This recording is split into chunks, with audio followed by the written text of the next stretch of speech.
Hello students, स्वागत है आप सभी का हमारे यूट्यूब चैनल पे। बच्चों, हम लोग पिछली क्लासों में डायमेंशनल एनालिसिस के कुछ इम्पॉर्टेंट एप्लीकेशंस कर चुके हैं। उनकी हेल्प से हम ये समझ चुके हैं कि किस तरीके से डायमेंशनल एनालिसिस की हेल्प से हम फार्मूले डिराइव कर सकते हैं, किस तरीके से हम डायमेंशनल एनालिसिस की हेल्प से कोई फार्मूला राइट है या रॉन्ग है ये बता सकते हैं। तो एप्लीकेशन ऑफ डायमेंशनल एनालिसिस के बाद हमको पढ़ना है लिमिटेशंस ऑफ डायमेंशनल एनालिसिस, ठीक है। और उसकी हेल्प से आज हमको निकालना है to convert the units of one system into the units of other system. आज हम क्या करेंगे, एक सिस्टम की यूनिट को दूसरी सिस्टम की यूनिट में कैसे कन्वर्ट कर सकते हैं with the help of dimensional analysis, इस बात पे हम बात करेंगे। तो चलिए बच्चों, हम बात करते हैं। तो इसके लिए आपको पता होना चाहिए, अगर कोई फिजिकल क्वांटिटी है, ठीक है, मान लीजिए कोई एक फिजिकल क्वांटिटी है, physical quantity,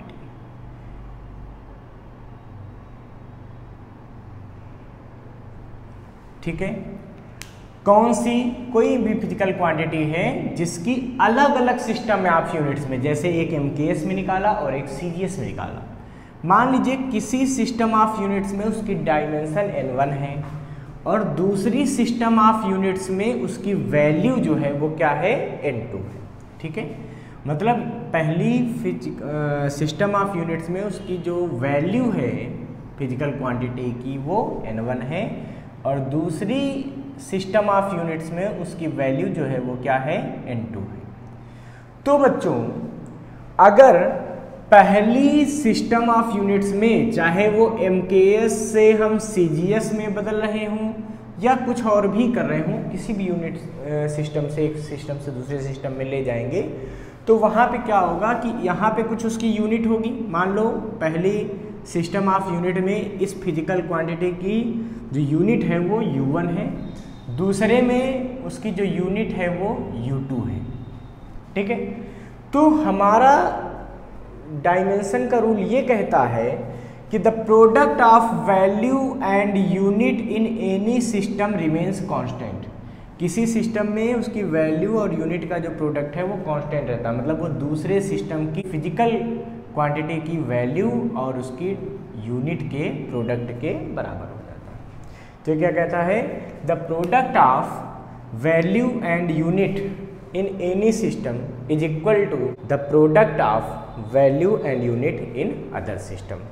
so n1 u1 is equal to n2 u2। अब बच्चों होता क्या है, आपको पता है कि जो यूनिट होती है वो mlt के फॉर्म में होगी। तो mlt के फॉर्म में यहाँ की डायमेंशन रख देंगे, यहाँ की डायमेंशनल फार्मूला पुट कर देंगे और फिर इसको हम सॉल्व कर लेंगे। सॉल्व करके हमें अगर n1 दिया होगा तो n2 फाइंड कर लेंगे, n2 दिया होगा तो n1 फाइंड कर लेंगे। इस तरीके से हम एक सिस्टम से दूसरे सिस्टम में किसी वैल्यू को की यूनिट को कन्वर्ट कर सकते हैं। तो चलिए हम इस पर एक क्वेश्चन ट्राई करते हैं, तो हमें ये चीज़ और अच्छे से क्लियर हो जाएगी। तो चलिए बच्चों, जैसे हमारे पास एक क्वेश्चन यह आता है कि A body has uniform acceleration of 45 kilometer per minute square. Find its value in the meter per second square SI system. तो देखिए बच्चों, हमको यहाँ पे क्वेश्चन में दिया है कि एक्सेलरेशन किसी बॉडी का किसी सिस्टम ऑफ यूनिट्स में 45 किलोमीटर पर मिनट स्क्वायर है। हमको उस बॉडी का एक्सेलरेशन निकालना है मीटर पर सेकंड स्क्वायर में, ठीक है। मीन्स पहली जो वैल्यू हो गई ये n1 हो गई, बाद में जो दूसरी SI यूनिट में हमको वैल्यू निकालनी है वो हम n2 मान लेते हैं। बच्चों, हमें फार्मूला यहाँ पे तो वही पुराना यूज करना है जो अभी हम लोग पढ़ रहे थे, क्या, n1 u1 is equal to n2 u2। अब सबसे बड़ी बात ये है कि यहाँ पे यूनिट है किलोमीटर पर मिनट स्क्वायर में, यहाँ पे यूनिट है मीटर पर सेकंड स्क्वायर। इसको हम कैसे कन्वर्ट कर सकते हैं? तो बच्चों, हमको ये पता है कि जो एक्सेलरेशन है इसका डायमेंशन होता है, क्या डायमेंशन होता है भाई, डायमेंशनल फॉर्मूला ऑफ एक्सेलरेशन ये कितना है, ये है LT-2। क्या है बच्चों, LT-2। तो इधर का L मतलब डिस्टेंस, इधर की डिस्टेंस किस में है, किलोमीटर में, टाइम किस में है यहाँ पे, मिनट में, यहाँ पे डिस्टेंस किस में है, मीटर में, और टाइम किस में है, सेकंड में। तो हम सपोज कर लेंगे किलोमीटर के लिए लेंथ को हम L1 से लिखेंगे, मिनट के लिए टाइम को हम T1 से लिखेंगे, जबकि मीटर के लिए लेंथ को हम L2 से लिखेंगे डायमेंशनल फार्मूले को, और टाइम जो सेकंड में है उसके डायमेंशनल फार्मूले को T2 से लिखेंगे। यानी कि अगर हम अपना ये फार्मूला यूज करते हैं कि N1U1 = N2U2 means value of physical quantity in first unit system into unit of first system is equal to value of physical quantity in second unit system into unit of second system. अब बच्चों इसको हम कैसे कर सकते हैं, देखिए N1 तो हमको पता है, अभी इनपुट कर लेंगे। U1 की जगह क्या आ जाएगा, ये यूनिट रखनी है, मतलब डायमेंशन की हेल्प से देखो तो क्या रखना है, L1 T1 की पावर -2। ठीक है भाई, LT की पावर -2 आता, बट यहाँ पे हमने इसके लिए L1 डिस्टेंस के लिए, इसके लिए टाइम के लिए T1 मान रखा है, तो इसलिए आ गया L1 T1 पावर -2। सेकंड के लिए सोचिए क्या आएगा, N2, इसके लिए क्या आएगा, L2 T2 की पावर -2। हमको बच्चों N2 की वैल्यू फाइंड करनी है, तो N2 को हम एक तरफ कर लेंगे, तो हमारे पास क्या बचेगा, ये बचेगा L1 T1 की पावर -2 अपान L2 T2 की पावर -2। ठीक है, या हम लिख सकते हैं L1 अपान L2 अलग कर लिया हमने, ठीक है, इनटू T1 अपान T2 की पावर -2। अब देखिए जो -2 पावर लगी, इसको +2 कैसे कन्वर्ट कर सकते हैं, इसको पलट दें, इसको हम क्या करें, रेसिप्रोकल कर दें। मतलब इसको हम ऐसे भी लिख सकते हैं N2 = N1 L1 अपान L2 T2 अपान T1 की पावर 2। क्यों, माइनस था तो इसका हमने क्या कर दिया, रेसिप्रोकल कर दिया, ऊपर वाली चीज़ नीचे, नीचे वाली चीज़ ऊपर कर ली, और ये पावर प्लस में बना दी। अब बच्चों हम सारी वैल्यू पुट कर देंगे और हमें आंसर मिल जाएगा। क्या रखेंगे यहाँ से, सोचो N2 कैसे आएगा, तो यहाँ से बच्चों N2 आ जाएगा हमारे पास 45 इंटू L1 अपान L2 इंटू क्या है, L1 अपान L2। तो L1 कितना है, L1 किस में है, किलोमीटर में, तो किलोमीटर अपान L2, दूसरी डिस्टेंस किस में है, मीटर में। ठीक है, इनटू T2 किस में है, देखिए टाइम, T2 किस में है, सेकंड में, अपान T1 किस में है, देखिए मिनट में, तो मिनट। ठीक है, और इसकी पावर क्या है, देखिए 2। सारी वैल्यू पुट कीजिए, जितनी भी बड़ी यूनिट है उनको छोटी यूनिट में कन्वर्ट कर दिए, मतलब किलोमीटर को कन्वर्ट कर देंगे मीटर में और मिनट को कन्वर्ट कर देंगे सेकंड में। तो क्या मिलेगा हमको, देखिए 45 किलोमीटर को मीटर में कन्वर्ट किया 1000 मीटर अपान मीटर। इधर देखिए सेकंड तो था हमारे पास, मिनट को सेकंड में कन्वर्ट करेंगे तो 60 आएगा सेकंड, और यहाँ पे पावर 2। बच्चों देखिए ध्यान से, तो ये कैंसिल हो गया इससे और ये पोर्शन कैंसिल हो गया इससे। अब 60 का स्क्वायर करेंगे तो कितना आएगा, 3600। मीन्स N2 की वैल्यू आ जाएगी 45 इंटू 1000 डिवाइड बाई 3600। ये दोनों इससे कैंसिल होंगे, 2 0 कैंसिल हो गए। 9 से डिवाइड करेंगे 5 टाइम्स, 9 से डिवाइड करेंगे 4 टाइम्स, इससे इसको हम कट करेंगे, ठीक है, तो 2.5 टाइम्स। मीन्स N2 की वैल्यू हो जाएगी 12.5 मीटर पर second square. So the acceleration in the SI system means metre और सेकेंड में एक्सेलरेशन की वैल्यू की क्या आ जाएगी, ये आ जाएगी 12.5 मीटर पर सेकेंड स्क्वायर। ये हमारा आंसर हो गया, इसको नोट कर लीजिए फटाफट बच्चों। तो बच्चों डायमेंशनल एनालिसिस पे हम अपना नेक्स्ट क्वेश्चन ट्राई करते हैं। हमारा नेक्स्ट क्वेश्चन यह है कि the value of a force is 36 units in a system having meter, kilogram and minute as fundamental units. What will be the value in CGS system? Okay. तो बच्चों इस question में दिया है कि the value of force is 36। ये force दिया है, तो फोर्स की यूनिट क्या होती है हमको पता है, किलोग्राम मतलब मास की यूनिट इंटू डिस्टेंस की यूनिट अपान में टाइम स्क्वायर की यूनिट। तो उन्होंने कहा है कि जब किलोग्राम, मीटर और मिनट में फोर्स को ऑब्जर्व किया गया तो उसकी वैल्यू है 36, ठीक है।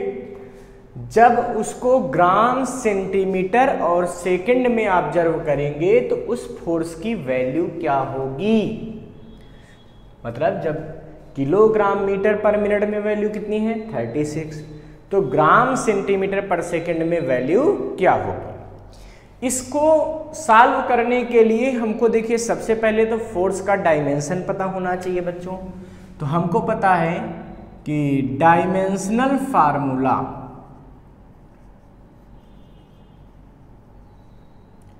Of force is MLT-2। क्या होता है, MLT-2। जब ये डायमेंशनल फार्मूला होता है तो अब हमको ये समझना चाहिए कि पहले हमको किस में ऑब्जर्व करना है, किलोग्राम, मीटर पर मिनट में। तो हम मान लेते हैं कि किलोग्राम का जो डायमेंशन है वो m1 है, मीटर में जो लेंथ लेनी है उसका डायमेंशन L1 है, और मिनट में जो टाइम लेना है उसका डायमेंशन T1 है। जबकि दोबारा हमको उसको कन्वर्ट करना है ग्राम, सेंटीमीटर पर सेकेंड स्क्वायर में, तो हम क्या करेंगे, मान लेंगे ग्राम का जो डायमेंशनल एनालिसिस है वो m2 है। ग्राम क्या है, मास का होगा, मास का हमने क्या सपोज कर लिया m2। सेंटीमीटर में डायमेंशनल एनालिसिस ये कितना है, ये है L2 है, और टाइम का डायमेंशनल एनालिसिस मतलब सेकंड का डायमेंशन T2 है। अब हमको बच्चों यहां से फोर्स की वैल्यू यहां पे कन्वर्ट करनी है, कैसे करेंगे हम, तो देखिए हमको पता है कि पहले सिस्टम में वैल्यू और पहले सिस्टम की यूनिट इज इक्वल टू बाद वाले सिस्टम की वैल्यू इनटू बाद वाले सिस्टम की यूनिट। ये बात हम लोगों को पहले से पता है। अब हम सारी वैल्यू पुट कर देंगे। तो देखिए n1 कितना है, देखिए 36, u1 तो पहले वाले सिस्टम की यूनिट, तो यूनिट क्या होगी, देखो MLT-2 होना चाहिए, लेकिन क्या है पहले वाले सिस्टम में ये m1, L1, T1, ठीक है। ऐसे ही इधर देखोगे तो n2 और इस सिस्टम की यूनिट क्या होगी, तो होनी चाहिए MLT-2, लेकिन इसके लिए क्या बन जाएगी m2 L2 T2 की पावर -2। इतना हो गया। हमको n2 फाइंड करना है तो उसको एक तरफ कर लेंगे, बाकी सबको एक तरफ कर देंगे, तो क्या बचेगा, n2 एक तरफ ले लिया तो बचा 36 m1 L1 T1 की पावर -2 अपान m2 L2 T2 की पावर -2, ठीक है। बच्चों इनको अलग अलग लिख दीजिए, तो क्या लिख सकते हो आप, n2 इज इक्वल टू 36, ये क्या लिख सकते हैं, देखिए m1 अपान m2 एक साथ कर लो, L1 अपान L2 एक साथ कर लो, ठीक है। और T1 अपान T2 पावर -2, तो -2 पावर को +2 करने के लिए क्या करना पड़ेगा, इनका रेसिप्रोकल करना पड़ेगा, मतलब T1 अपान T2 जो क्या जाएगा, T2 अपान T1 की पावर +2 हो जाएगी। क्यों, -2 होना चाहिए था T1 अपान T2 की पावर -2, लेकिन माइनस पावर को प्लस करने के लिए क्या करते हैं, उसको रेसिप्रोकल कर देते हैं, उल्टा कर देते हैं, इन्वर्स कर देते हैं, वो हमने कर लिया। अब देखिए बच्चों क्या करेंगे, यहां पे सारी वैल्यू पुट कर दी जाएगी। तो जब सारी वैल्यू पुट की जाएंगी तो हमको ये वैल्यू क्या मिलेगी, सोचिए, हमको ये वैल्यू मिलेगी बेटा N2 is equal to 36 M1। M1 किसमें मास था बताइए, किलोग्राम का, तो ये आ जाएगा किलोग्राम अपान M2। M2 किसमें देखिए, ग्राम, ठीक है। फिर L1 किसमें देखिए, मीटर में, अपान L2 सेंटीमीटर में। फिर T2 अपान T1 किस में है देखिए, सेकंड में, और T1 किस में है देखिए, मिनट में, ठीक है, पावर 2। अब बच्चों देखिए यहां से क्या करेंगे, यह आ जाएगा 36। जितनी भी बड़ी यूनिट है उनको छोटी यूनिट में ब्रेक करेंगे, मतलब किलोग्राम को ग्राम में, तो क्या आएगा 1000 gram divided by gram. Metre को सेंटीमीटर में, तो 100 सेंटीमीटर अपान सेंटीमीटर। ऊपर आया सेकंड, नीचे क्या है मिनट, मिनट को सेकंड में कन्वर्ट करेंगे तो क्या आएगा बच्चों 60 सेकंड, और इसका क्या करना है, होल स्क्वायर करना है, ठीक है। देखिए सेकंड को सेकंड से कैंसिल किया, सेंटीमीटर को सेंटीमीटर से, ग्राम को ग्राम से, तो N2 की वैल्यू फाइनली कितनी आ जाएगी, 36 1 2 3 4 5 यानी कि इंटू 1 लाख, ठीक है, डिवाइडेड बाई 60 का स्क्वायर, तो ये कितना आएगा बेटा, ये आएगा 3600। देखिए ये 2 जीरो यहाँ से कैंसिल, ठीक है, 36 से 36 कैंसिल 1 टाइम, यानी कि N2 की वैल्यू बचेगी 10 की पावर 3 यानी 1000, या कह सकते हैं 10 की पावर 3, ठीक है, और ये बनेगा ग्राम सेंटीमीटर पर सेकंड का स्क्वायर, या हम कह सकते हैं N2 इज इक्वल टू 10 की पावर 3 डाइन। CGS में जो यूनिट होती है फोर्स की वो क्या होती है, डाइन होती है, तो ये आ जाएगा N2 इज इक्वल टू 10 की पावर 3 डाइन। इसको नोट कर लीजिए बच्चों, ये प्रॉब्लम सॉल्व हो गई, नोट कर लीजिए। तो एप्लीकेशन ऑफ डायमेंशनल एनालिसिस के बाद हमको पढ़ना है लिमिटेशंस ऑफ डायमेंशनल एनालिसिस, ठीक है, कि डायमेंशनल एनालिसिस के क्या क्या लिमिटेशंस हैं। तो ये लिमिटेशंस कौन कौन से हो सकते हैं जरा सोचिए। तो पहला लिमिटेशन बच्चों ये आता है कि जो प्रोपोर्शनैलिटी कांस्टेंट होते हैं उनकी एग्जैक्ट वैल्यू डायमेंशनल एनालिसिस की हेल्प से नहीं मिल सकती। जैसे मैंने आपको पिछले वीडियो में सॉल्व करना सिखाया था कि t is equal to 2 pi under root में m अपान के कैसे निकालते हैं, ये तो हमने आपको समझा दिया था। बट याद कीजिए कि उस डेरिवेशन को करते समय हमने आपको निकाल के दिखाया था t is equal to c root में m अपान के, ये c था प्रोपोर्शनैलिटी कांस्टेंट। क्यों भाई, अगर आपको याद नहीं आ रहा तो आप हमारा पुराना वीडियो देख लीजिए, ठीक है, कि कैसे डिराइव करना सिखाया था। तो जो प्रोपोर्शनैलिटी कांस्टेंट है उसकी वैल्यू यहाँ पे एक्सपेरिमेंट के बेसिस पे 2 पाई ली गई थी। अगर हम c की वैल्यू कुछ और भी ले लेते तो आप ये नहीं कह सकते थे कि एग्जैक्ट वैल्यू क्या होनी चाहिए जब तक आपको एग्जैक्टली बाय एक्सपेरिमेंट न पता हो। मतलब डायमेंशनल एनालिसिस कोई ऐसा मेथड नहीं देती है कि c की एग्जैक्ट वैल्यू निकल आए, वो तो एक्सपेरिमेंट से निकलती, वो एक अलग बात है। बट डायमेंशन इस वैल्यू को निकालने के लिए कोई भी मेथड नहीं देता। ये पहला इसका लिमिटेशन है। दूसरा लिमिटेशन ये होता है कि अगर कोई भी physical quantity more than 3 factor पे डिपेंड करती है तो उसके लिए डायमेंशनल एनालिसिस की हेल्प से उस फिजिकल क्वांटिटी का रिलेशन फाइंड नहीं कर सकते। ठीक है, मीन्स जैसे H is equal to 2T अपान R रो जी, अगर फार्मूला ये डिराइव करना हो with the help of dimensional analysis, तो हम डायरेक्ट इसको नहीं कर सकते। क्यों? क्योंकि H डिपेंड कर जाएगा T R रो जी 4 चीजों पे। तो इधर देखिए 4 अननोन हो जाएंगे। याद कीजिए, अभी इसका जब डेरिवेशन करते थे क्या करते थे, H is proportional to T की पावर A R की पावर B रो की पावर C G की पावर D। तो इस सिचुएशन में 4 अननोन हो जाएंगे, जबकि जब कंपेयर करते थे MLT में तो 3 इक्वेशन बनती थी। अब 3 इक्वेशन से 4 अननोन निकालना पॉसिबल नहीं है। जितने अननोन है मिनिमम उतनी इक्वेशन होनी चाहिए अगर कहीं आपको सारे अननोन की वैल्यू को फाइंड करना है। तो इसका मतलब ये हुआ कि डायमेंशनल एनालिसिस की हेल्प से हम 3 से ज़्यादा फिजिकल क्वांटिटी पर डिपेंडेंट किसी फिजिकल क्वांटिटी का कोई फार्मूला डिराइव नहीं कर सकते।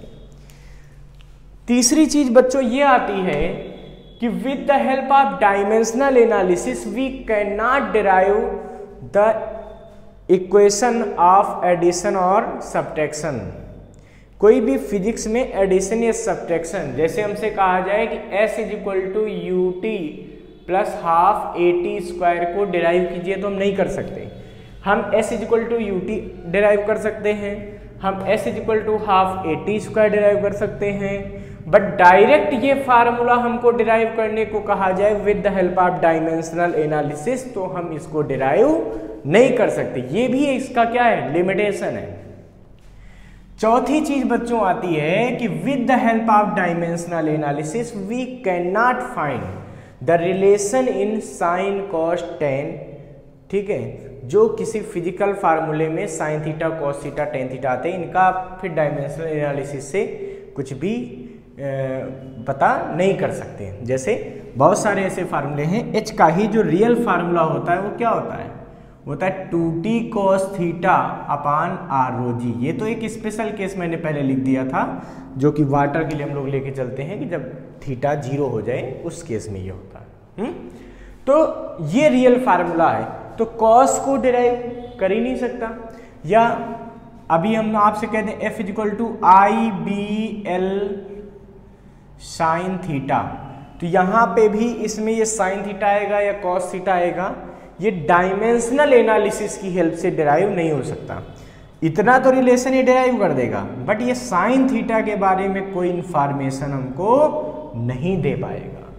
ये सारे लिमिटेशंस हैं डायमेंशनल एनालिसिस के, जो आपको अपने माइंड में सेट रखने हैं।